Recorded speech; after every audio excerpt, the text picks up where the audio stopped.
پہاڑی واز، خداوند یسوع مسیح کا پہاڑ پر بیٹھ کر ہجوم کو تعلیم دینا۔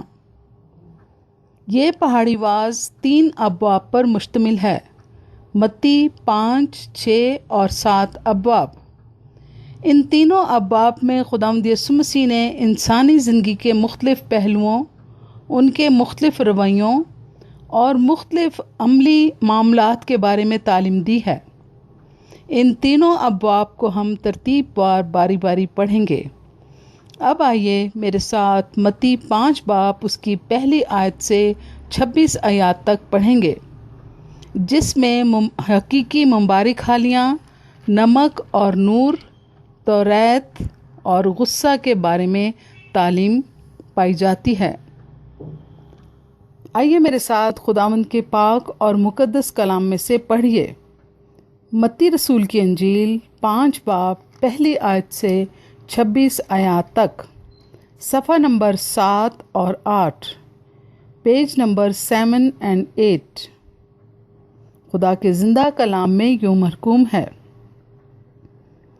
وہ اس بھیڑ کو دیکھ کر پہاڑ پر چڑھ گیا، اور جب بیٹھ گیا تو اس کے شاگرد اس کے پاس آئے، اور وہ اپنی زبان کھول کر ان کو یوں تعلیم دینے لگا: مبارک ہیں وہ جو دل کے غریب ہیں، کیونکہ آسمان کی بادشاہی انہی کی ہے۔ مبارک ہیں وہ جو غمگین ہیں، کیونکہ وہ تسلی پائیں گے۔ مبارک ہیں وہ جو حلیم ہیں، کیونکہ وہ زمین کے وارث ہوں گے۔ مبارک ہیں وہ جو راست بازی کے بھوکے اور پیاسے ہیں، کیونکہ وہ آسودہ ہوں گے۔ مبارک ہیں وہ جو رحم دل ہیں، کیونکہ ان پر رحم کیا جائے گا۔ مبارک ہیں وہ جو پاک دل ہیں، کیونکہ وہ خدا کو دیکھیں گے۔ مبارک ہیں وہ جو صلح کراتے ہیں، کیونکہ وہ خدا کے بیٹے کہلائیں گے۔ مبارک ہیں وہ جو راست بازی کے سبب سے ستائے گئے ہیں، کیونکہ آسمان کی بادشاہی انہی کی ہے۔ جب میرے سبب سے لوگ تم کو لعن طعن کریں گے اور ستائیں گے، اور ہر طرح کی بری باتیں تمہاری نسبت ناحق کہیں گے، تو تم مبارک ہوگے۔ جب میرے سبب سے لوگ تم کو لعن طعن کریں گے اور ستائیں گے، اور ہر طرح کی بری باتیں تمہاری نسبت ناحق کہیں گے، تو تم مبارک ہوگے۔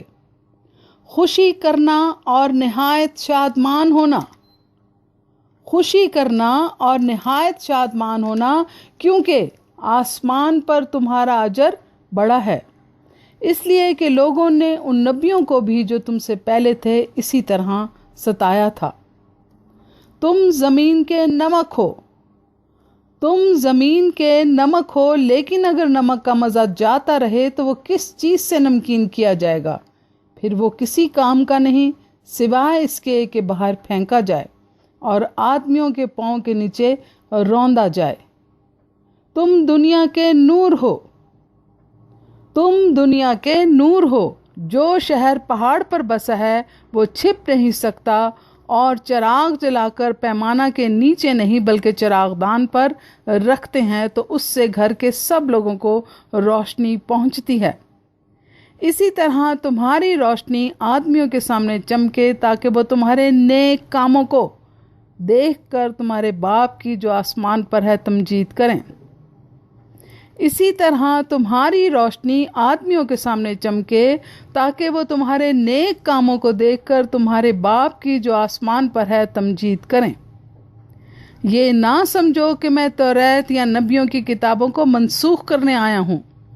منسوخ کرنے نہیں بلکہ پورا کرنے آیا ہوں، کیونکہ میں تم سے سچ کہتا ہوں کہ جب تک آسمان اور زمین ٹل نہ جائیں، ایک نقطہ یا ایک شوشہ توریت سے ہرگز نہ ٹلے گا، جب تک سب کچھ پورا نہ ہو جائے۔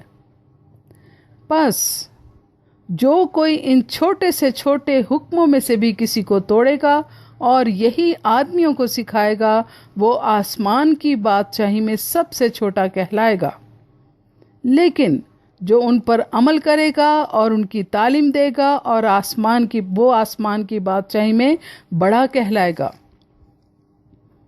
کیونکہ میں تم سے کہتا ہوں کہ اگر تمہاری راست بازی فقیوں اور فریسیوں کی راست بازی سے زیادہ نہ ہوگی تو تم آسمان کی بادشاہی میں ہرگز داخل نہ ہوگے۔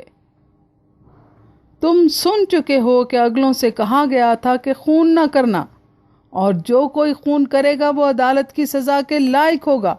لیکن میں تم سے یہ کہتا ہوں کہ جو کوئی اپنے بھائی پر غصے ہوگا وہ عدالت کی سزا کے لائق ہوگا، اور جو کوئی اپنے بھائی کو پاگل کہے گا وہ صدر عدالت کی سزا کے لائق ہوگا، اور جو اس کو احمق کہے گا وہ آتش جہنم کا وارث ہوگا۔ لیکن میں تم سے یہ کہتا ہوں کہ جو کوئی اپنے بھائی پر غصے ہوگا وہ عدالت کی سزا کے لائق ہوگا، اور جو کوئی اپنے بھائی کو پاگل کہے گا وہ صدر عدالت کی سزا کے لائق ہوگا، اور جو کوئی اس کو احمق کہے گا وہ آتش جہنم کا وارث ہوگا۔ پس اگر تو قربان گاہ پر اپنی نظر گزرانتا ہو اور تجھے وہاں یاد آئے کہ میرے بھائی کو مجھ سے کچھ شکایت ہے، تو وہیں قربان گاہ کے آگے اپنی نظر چھوڑ دے اور جا کر پہلے اپنے بھائی سے ملاپ کر، تب آ کر اپنی نظر گزران۔ پس اگر تو قربان گاہ پر اپنی نظر گزرانتا ہو اور وہاں تجھے یاد آئے کہ میرے بھائی کو مجھ سے کچھ شکایت ہے، تو وہیں قربان گاہ کے آگے اپنی نظر چھوڑ دے اور جا کر پہلے اپنے بھائی سے ملاپ کر، تب آ کر اپنی نظر گزران۔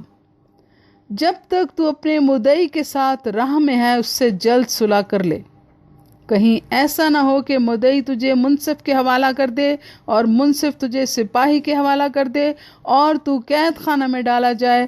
میں تجھ سے سچ کہتا ہوں کہ جب تک تو کوڑی کوڑی ادا نہ کر دے گا وہاں سے ہرگز نہ چھوٹے گا۔ آمین۔ خدا کے پاک کلام کے پڑھے اور سنے جانے پر خداوند کی برکت ہو۔